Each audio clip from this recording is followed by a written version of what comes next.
Ah, hello again. Pete here. Hopefully you're enjoying your Christmases and busy unwrapping your new presents and playing around with whatever you've got in those cardboard boxes. I just thought I'd give you an update on the 37 Ford I was chopping yesterday, as I've been playing around with a few parts, and I'm trying to therefore get the look of it. Hello, look, see the dog's nearly making an appearance. Squashing down beside me. Good girl. Lovely Lola. Yes, you are.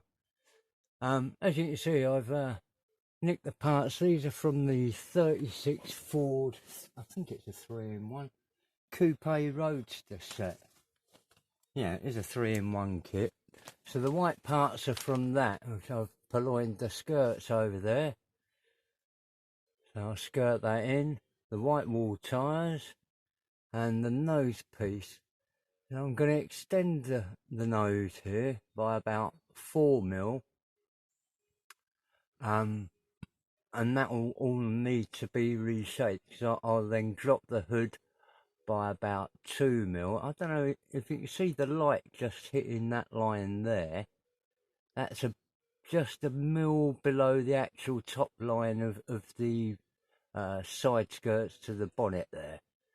So I'll drop the bonnet down into there. Slip that front out. There's some infill to do there and a bit of reshaping around the nose, so we'll end up with a hopefully sleeker looking, car. That does lead you to the old problem with this kit, and it's really that when you've done this to the body, you're left with the suspension, aren't you? And that's the old style of two nice metal axles, an A-frame of plastic that doesn't connect to the hubs and show any steering accuracy. Back again, we've got the basic, torque arm, whatever system that's called, and a transverse leaf spring. But it's all really, really basic. And I've got a sort of solution for that, because you're left with, like this chassis I was doing the other day and put the aluminium floor in from the 40. The 37 is basically the same thing. So you're down to a lot of sawing, plus you haven't got any detail once you've done all that. The axles are a bare minimum detail.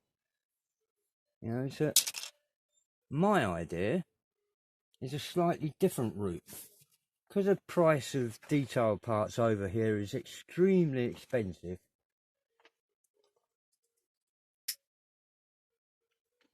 I've gone from it at another angle again. And my solution is this.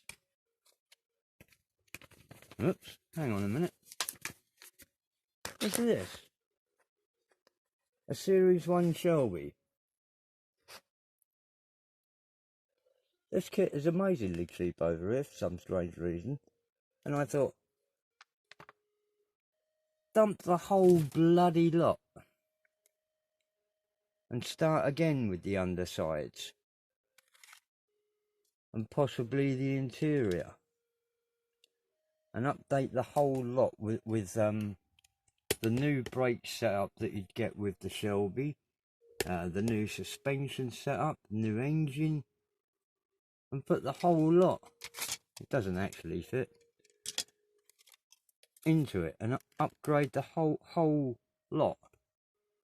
The wheelbase is a bit off by about 10 or 15mm extension, which, if we've all been watching Sheldon Rothwell, he's been doing that to loads of things. I know they might not this style of car, but the principle must be the same, in that I want my front axles to go in these front hubs, and I want the rear ones to go in these holes.